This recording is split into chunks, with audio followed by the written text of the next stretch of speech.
Lundi 17 avril 2023, les amis, on est à 68 jours du coup d'envoi de la CAN U23 et le Mali est déjà actif en coulisses pour dénicher de nouveaux talents. On va en parler tout de suite après un gros plan sur le week-end de quelques aigles en Europe. C'est parti. On commence par l'Angleterre où seulement 2 de nos internationaux ont pris part à la 31e journée de Premier League ce week-end. Avec Crystal Palace ce samedi face à une équipe de Southampton qui va de mal en pire.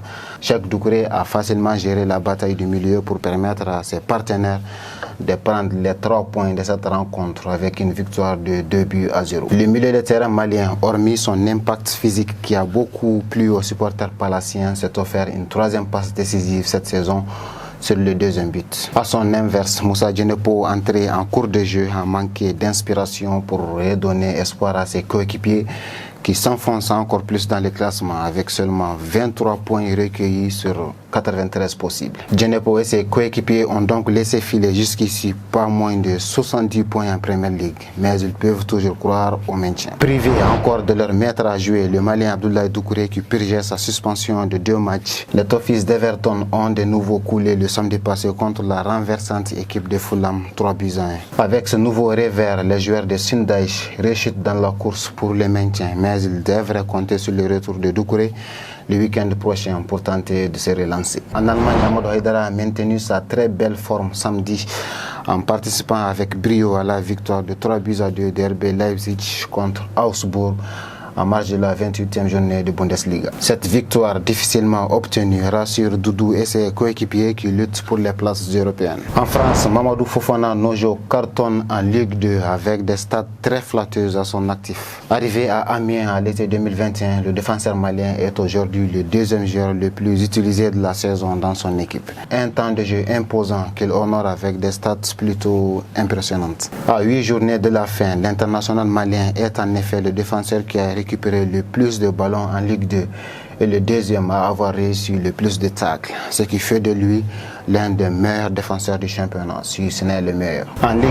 1, Amari Traoré et le Stade Rennais ont renoué avec la victoire le samedi passé après 2 défaites de rang en battant 3-0 le stade de Reims de Camarou Doumbia. Auteur d'un match serein dans son couloir sur le plan défensif, le latéral malien a aussi fait du bien en attaque avec ses montées incessantes. Camarou Doumbia a quant à lui effectué une entrée silencieuse en fin de match, mais ses coéquipiers gardent toujours leur 8e place dans la première partie du tableau. Avec le RC Lens, Massadio Haïdara a participé au choc de la 31e journée de Ligue 1 samedi face au Paris Saint-Germain. Mais le latéral malien, entré en fin de match, a vécu une sale soirée puisque son équipe s'est lourdement inclinée 3-1. Touché à la tête il y a 2 semaines, Boubacar Kiki Kouyaté a effectué son grand retour avec Montpellier ce dimanche pour affronter Lille.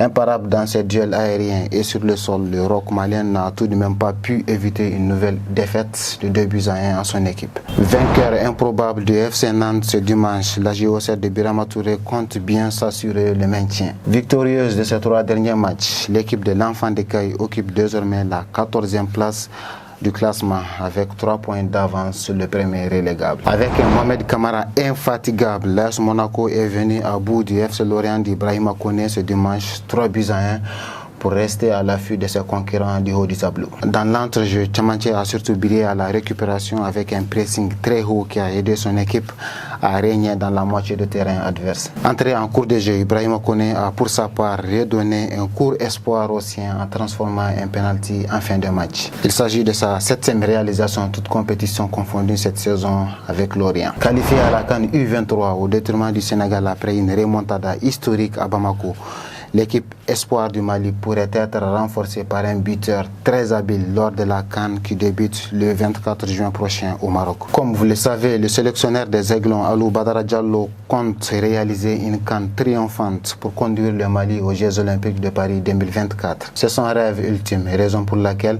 son staff travaille d'arrache-pied en coulisses pour ramener autant de talents que possible. Et aujourd'hui, nous sommes en mesure de vous confirmer qu'ils ont pris contact avec Al-Hassan Tamboura, un buteur redoutable évoluant aux Émirats Arabes Unis. Méconnu du grand public, l'ex-attaquant de l'association sportive de Bamako est actuellement le Malien le plus décisif dans le monde, avec ses 16 buts inscrits pour le Dubaï FC dans le championnat Dubaïot.